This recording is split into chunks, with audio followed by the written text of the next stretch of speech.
I'm not for sure. So it'd be like this picture is a coronal view, but it needs to be, or an anterior view, but it needs to be cut in half this way.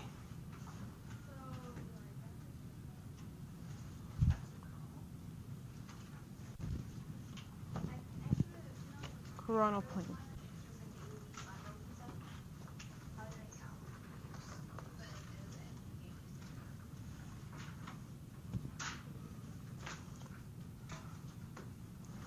Okay.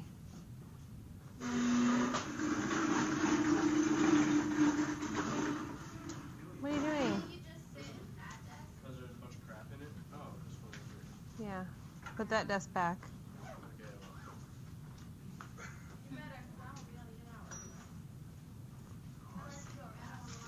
Whoa, did it go past the slide?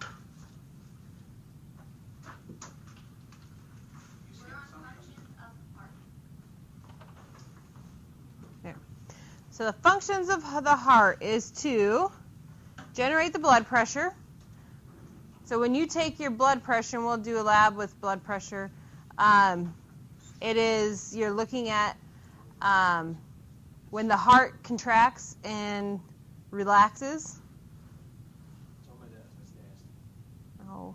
Feels like something sneezed. Well, then go sit in the back. That's why my eyes are bad. I can barely see it here. It helps route the blood, so it makes sure the blood goes to the right spots, make sure the blood goes from the body to the lungs and then back to the body so it can get oxygenated. When it says the pulmonary, that means it's going to the lungs. Systemic is when it goes to the body. So pulmonary means it's going to the lungs. Systemic is going to the body. Ensures one-way flow. So there's a valve in the heart, so when the heart contracts, the blood can only go one direction. It can't go back from where it came from. If it goes back from where it came from, you have a problem. And I believe that's called a heart murmur. If you have a heart murmur, the blood flow is going backwards. And then regulating blood supply. So it can change the contraction rate. So it can change your heart rate based on your oxygen demands in your body.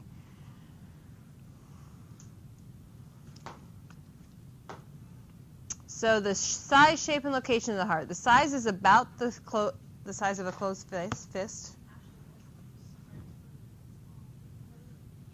Well, she's really, really small. So she's smaller, yeah. On average. The shape, the apex is the blunt rounded point of the cone, which would be the inferior end of the heart. The base is the flat part opposite the end of the cone. So that's superior. So usually you think of the base as being the bottom. In this case, it's the flat part and it's actually the top part of the heart. The apex would be the inferior and the base is superior. Well, that's going to be confusing. It's located in the thoracic cavity and the mediastinum. We've looked at that before.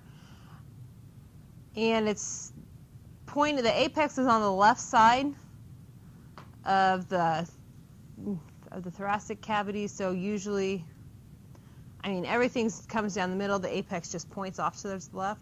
So your heart itself isn't on the left side of your chest, but it just points to the left side.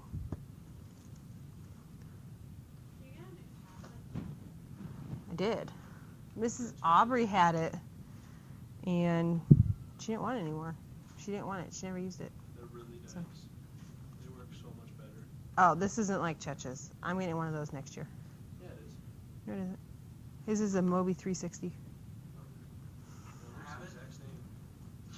And his screen, I think, is bigger, and it does more stuff. Screen stuff. Is that a touch screen? Mm-hmm.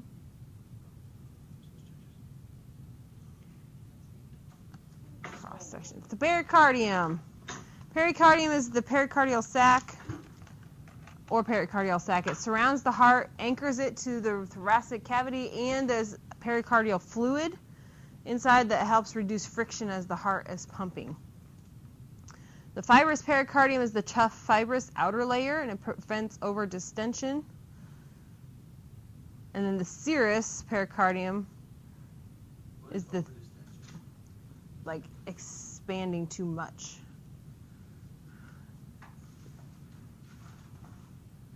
Serous pericardium is the thin, transparent inner layer, and there's 2 layers to the serous, and we've talked about parietal and visceral. Remember, parietal is on the outside, so that would be right underneath the fibrous layer. Then there's a space with the fluid, and then right next to the heart is the visceral pericardium. It's continuous between them, and it's filled with pericardial fluid. So remember when we studied this before, it was like the hand being shoved into a balloon. And the part of the balloon that was right next to your hand would be like the visceral pericardium. It's right next to the heart. And then the parietal pericardium is the outside of the balloon. But it's all one. It's continuous. There.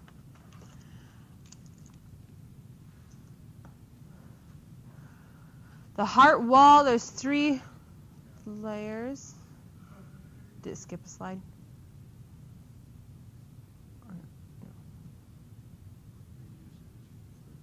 Reduces friction. Surrounds heart, over distension, anchor,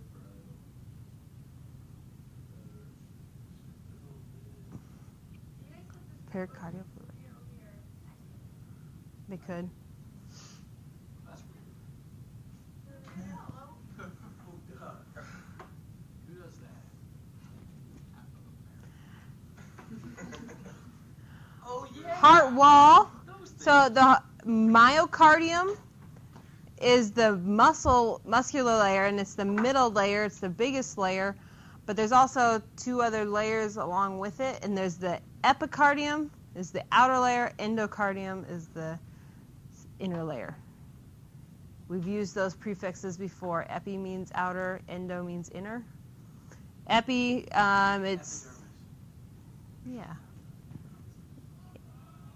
it is. The outside of your skin. Myocardium is the muscular layer, and then endocardium, there's a smooth layer that is on the inner layer of the heart chamber. So the atrium and the ventricles are going to be lined with this endocardium. Oh. Muscle. I don't know. Is that right? No. Sit in the back. Ah, crap. I think that's enough notes for today. This has been the longest. How far are we going? I don't know. We'll see.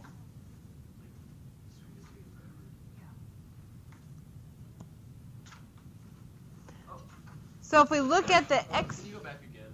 Go back again? I didn't get the last blank, and I like learning. Inner. You like learning? No, I like we need to go back another page. No. If we look at the external anatomy, if you look at a heart without cutting it open, there's some main vessels that you can see.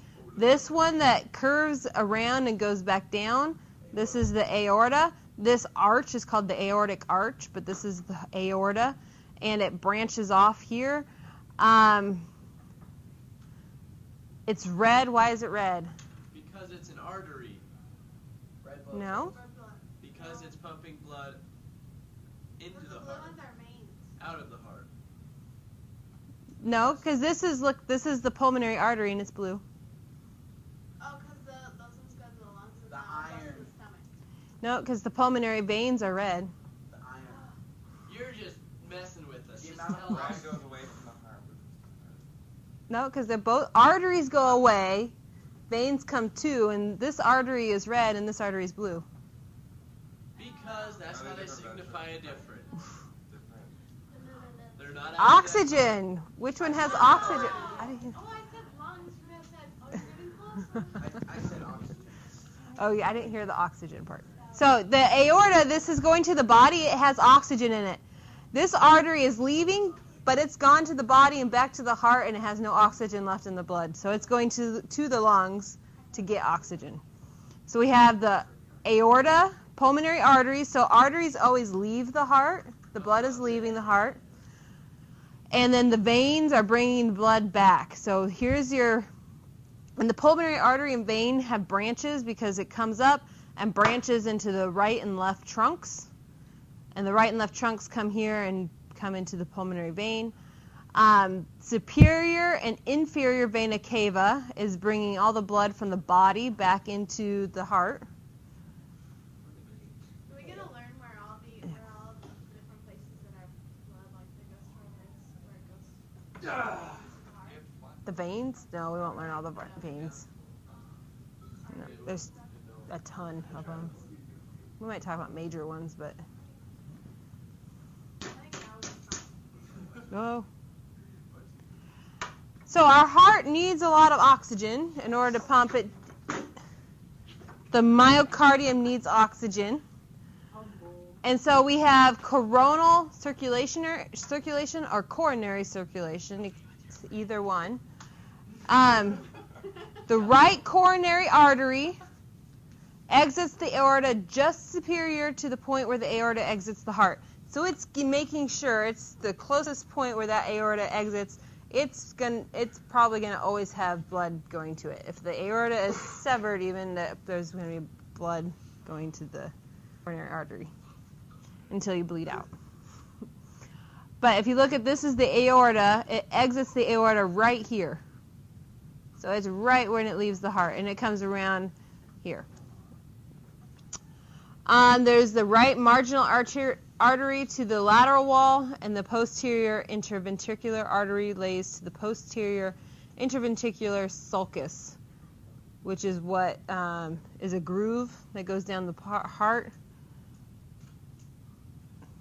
So it's these two right here. They're talking about this is the right marginal artery, and this is the posterior interventricular artery. The left coronary artery exits the aorta near the right, so it's right here. It's behind the pulmonary, that's why it looks kind of like that, but it's behind the pulmonary artery. I don't know. The left stuff is not on ours. Mm. So Okay. we can quiz over the left side. Yeah. Remember on the test and stuff? You can't put the left on. So don't even talk about it, just go next. The left marginal artery, then it supplies the lateral wall, the left ventricle, and the circumflex artery, the posterior. All right. And then that blood has to come back to the heart, so it comes back through the veins. And there's the main great cardiac vein, which brings everything into this coronary sinus. And the coronary sinus empties into the right atrium along with the vena cavas. And the coronary sinus is right on the posterior side, so it's on the back of the heart, this round thing right here. All that blood drains into there, and then it goes into the aorta. What's that coronary? What's that last one? Coronary. Are we gonna get a cut on some parts? Yeah. Yes. When? I think Next week, definitely probably. stop. We only have yeah. Yep. Nope. No going back. We have now. like 2 minutes left. Yeah, it's 2 minutes. Plenty of time. Everybody has to pack up. Okay, we will do 8. Ha!